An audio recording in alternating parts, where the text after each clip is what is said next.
welcome back. So today I'm back for all of you with another vocabulary session. बहुत दिनों के बाद मैं vocabulary लेके आई हूँ. इसके पहले obviously phrases वगैरह की तो क्लास होती रहती है और दूसरा shorts में daily डालती रहती हूँ like word of the day. और वो word of the day आप लोग देखते क्यों नहीं हो मेरे को ये बता दो पहले. आप ही के लिए होता है ना, वो आप ही की स्पोकन इम्प्रूव करने के लिए, आप ही के एग्जाम्स के लिए वो सब होता है. फिर भी I don't know what do you guys think, but वो इम्पोर्टेंट है, उसको भी देख लिया करो. आपको क्या लगता है कि आप एक दिन बुक खोल के बैठोगे और 50, 60, 100, 200 वर्ड एक दिन में याद करोगे और काम हो? ऐसा नहीं होता है. It's vocabulary, it's a language that you are learning. ठीक है, ये that's not how you go along with the process of a language learning. No, जो मैं वर्ड ऑफ द डे डालती हूँ ना, देखो 50 वर्ड याद करोगे, कोई गारंटी नहीं है वो 50 में से 50 तो क्या 5 भी याद रख पाओगे.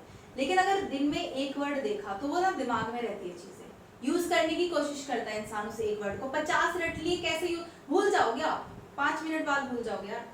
तो वो जो एक वर्ड डालती हूँ ना, उसका रीजन है कि मैं वो एक वर्ड डालती हूँ सिर्फ क्योंकि उसको यूज करो. उस दिन पूरा दिन आपके दिमाग में वो वर्ड रहेगा, घूमेगा. तो अगर आप भूलोगे नहीं, उसको यूज करना भी सीख जाओगे, स्पोकन में भी हेल्प मिलेगी एंड देन एग्जाम्स में भी हेल्प मिलेगी, इंटरव्यूज में भी हेल्प मिलेगी. Getting my point? तो उनको देख लिया करो. Okay, let's come back to the point. मैंने सिर्फ वर्ड्स लिखे हैं आज, उनके मीनिंग्स नहीं लिखे. मीनिंग्स और सेंटेंसेस भी कैसे यूज होंगे वो मैं बताती चलूंगी.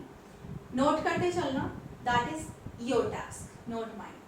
मीनिंग बताते चलूंगी, साथ साथ लिखते चलना. देखो हिंदी में जिसका मेरे को पता होगा मैं हिंदी में बताते चलूंगी, हिंदी में नहीं पता होगा रेफरेंस जरूर मिल जाएगी. बात ये है, कंप्लाई फर्स्ट वर्ड है.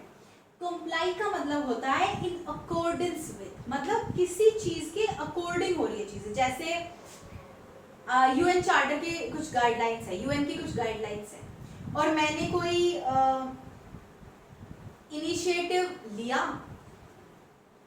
अगर वो कंप्लाई कर रहा है टू यूएन गाइडलाइंस मतलब वो उस गाइडलाइंस के अकॉर्डिंग है. अगर वो कंप्लाई नहीं कर रहा है दैट मीन्स वो गाइडलाइंस को फॉलो नहीं करता है, उसके अकॉर्डिंग नहीं है. वैसे मैंने बता दिया, बट सेंटेंसेस में इसको कैसे यूज करोगे?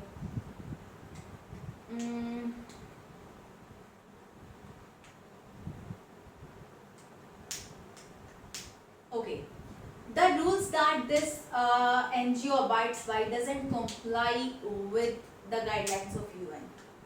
मतलब जो इस एनजीओ के रूल्स हैं, जिन रूल्स से ये एनजीओ बंधा हुआ है अपने आप को, मतलब बेसिकली उन रूल्स को फॉलो करता है, वो कंप्लाई नहीं करते. वो इन अकॉर्डेंस मतलब ओके, वो यूएन गाइडलाइंस के अकॉर्डिंग नहीं है, मतलब यूएन गाइडलाइंस के अगेंस्ट जा रहे हैं एनजीओ के rules.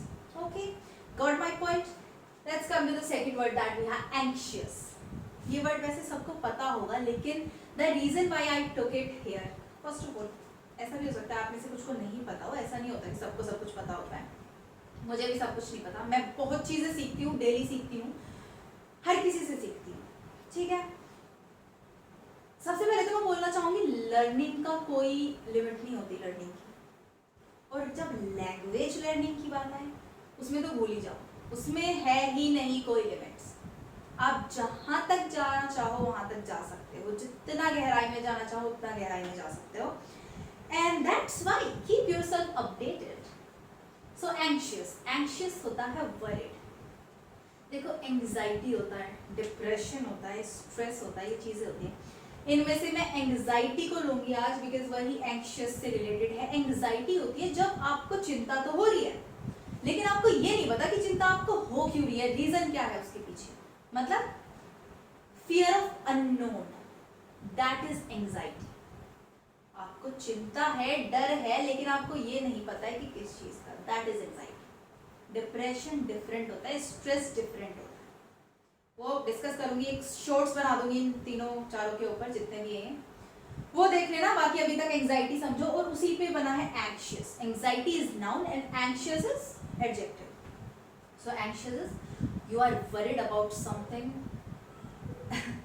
you don't know what you are worried about. Okay, so कर सकते हैं शी सीम्ड वेरी एंशियस, मतलब वो बहुत वरिड दिख रही थी. Okay, now third word that we have here, okay मैंने इसकी स्पेलिंग गलत लिख दी है, it's quintessential. Wait a second, this must be quintessential.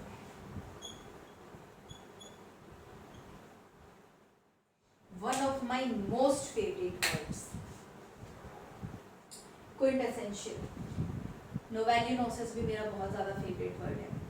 नहीं पता अगर नोवेल्यूनोसिस का क्या मतलब होता है तो आपकी गलती है, बिकॉज मैंने शॉर्ट्स नोवेल्यूनोसिस पे डाली हुई है, आपने नहीं देखी, योर लॉस. देख लेना यार जाके, आपका भी फायदा है और मेरे को भी अच्छा लगता है आप लोग उस चीज़ को अप्रिशिएट करते हो. क्विंटेसेंशियल इज जब कोई चीज़ किसी चीज़ का परफेक्ट एग्जाम्पल हो. छोटी सी बात से समझाती हूँ. जैसे कोई लेडी है आपकी जिंदगी में जिसने कि बहुत कुछ खोया है एंड वो स्टिल बहुत स्ट्रॉन्ग खड़ी है. देखो आपको पता नहीं मजाक लगेगा या क्या लगेगा, बट शहनाज गिल को अगर आप लोग जानते हैं, मैं बहुत रेस्पेक्ट करती हूँ उस लड़की से और बहुत ही प्यार है मुझे उससे. मतलब इतना कुछ खोने के बाद उसने बहुत कुछ खोया है और वो आज इतनी स्ट्रॉन्ग खड़ी है, तो उसके लिए पता है मैं क्या यूज करूंगी, she is quintessential strong lady. समझ में आया?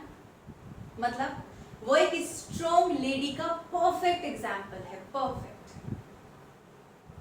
सब कुछ खो के भी इतना आगे बढ़ना इस तरीके से और इतना स्ट्रॉन्ग खड़े रहना is you know just salute to her. बाकी to all the ladies out there who are struggling, and to all the people, not just ladies, to all the people out there who are struggling and is still trying to make their way forward, करते रहो, एक दिन you will get to the point where you wanna be. Okay, so quintessential, perfect example of something. Okay, now next word that we have here is blasphemous. इसका synonym मैंने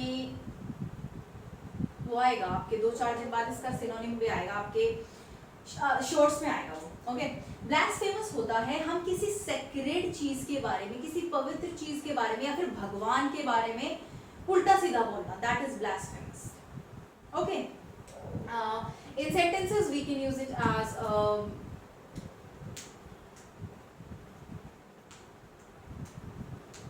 okay, abusing gods or you know temples is a blasphemous act. मतलब भगवान को या मंदिरों को या मस्जिदों को, इन सबको गाली देना बहुत ही ब्लास्फेमस है. मतलब आप गॉड के अगेंस्ट कुछ चीजें कर रहे हो. ओके, सो या next word that we have here is serendipity. Again one of my most favourite word. Serendipity is आपके साथ बहुत कुछ अच्छा हो गया, आपको कुछ बहुत अच्छा मिल गया, वो भी तब जब आप ना ही तो उस चीज की खोज में थे और ना ही एक्सपेक्ट कर रहे थे. मतलब अनएक्सपेक्टेडली आपको कुछ बहुत अच्छा मिल जाना या आपके साथ कुछ बहुत अच्छा हो जाना, that is serendipity. For example,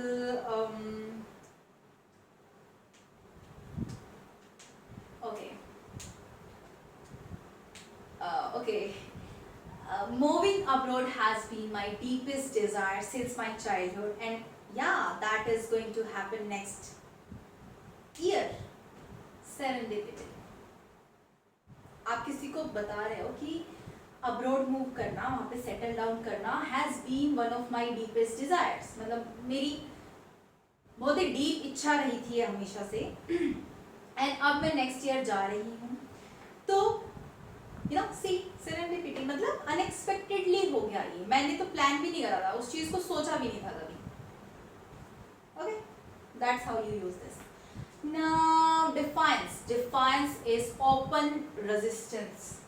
जब आप बोल्डली किसी चीज को रेजिस्ट कर देते हो ना, that is an act of defines. For example,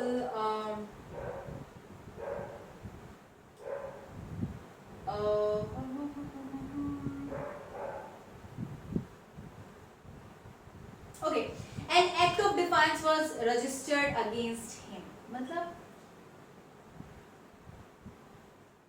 an act of defiance to the rules of government भी कर लेते हैं, has been registered against him, मतलब कुछ गवर्नमेंट के रूल्स थे जिनको उसने ओपनली रेजिस्ट कर दिया बोल्डली, तो वो केस उसके अगेंस्ट रजिस्टर हो गया, ठीक है। Submissive is weak who can be controlled very easily, जो बहुत नर्म इंसान होता है, जो इजीली ट्रैक्टेबल होता है, ट्रैक्टेबल मतलब जिसको ट्रैक करा जा सकता है, जिसको कंट्रोल करा जा सकता है, that is submissive. Again, in sentences we can use it as she being submissive have been taken advantage of a lot of times, मतलब भी मैंने थोड़ा सा पैसिव को मैं इसको कन्वर्ट करके आपको बोला है, तो कंफ्यूज मत होना, मतलब वो बहुत सबमिसिव है एंड उसकी वजह से उसका बहुत बारी एडवांटेज उठाया लोगों ने, ठीक है, that's how you use it. Next word that we have here is yes man. Yes man is okay. Yes man is used for someone who is a sycophant, who is a bootlicker. I hope you got my point. बोलते नहीं कि ये तो चापलूसी करता है, चापलूस exact word है चापलूस, yes man का चापलूस या फिर तलवे चाटने वाला भी यूज करा जाता है। I don't like that word तलवे चाटना, बट मैं आपको समझ में आ जाए इसलिए यूज कर रही हूँ उसको। तो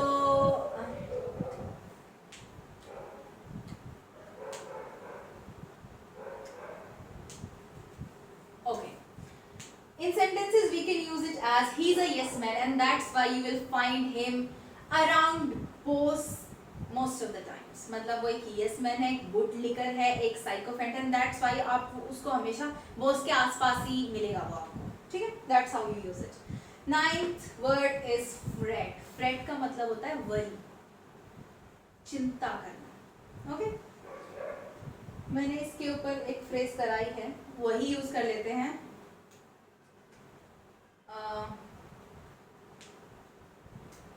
Fret not, you will be fine, मतलब चिंता मत करो, you will be fine, okay, that's how you use it। Meek और सबमिसिव एक दूसरे के सिनोनिमसली यूज करे जाते हैं। मीक वही नर्म है काफी, सबमिसिव है कंट्रोल करा जा सकता है उसको इजीली, दोनों का सेम मतलब है, दोनों इंटरचेंजेबली एंड सिनोनिमसली यूज करे जा सकते हैं, ओके। सबके मीनिंग्स लिख लेना, सबके रेफरेंसेस भी लिख लेना, और हो सके तो सेंटेंस भी लिख लेना, आपके बहुत काम आएंगे। और सिर्फ वोकैबुलरी सेशन को जब देखो तो इस नजरिए से मत देखा करो कि आपको सिर्फ एग्जाम निकालना है, नहीं,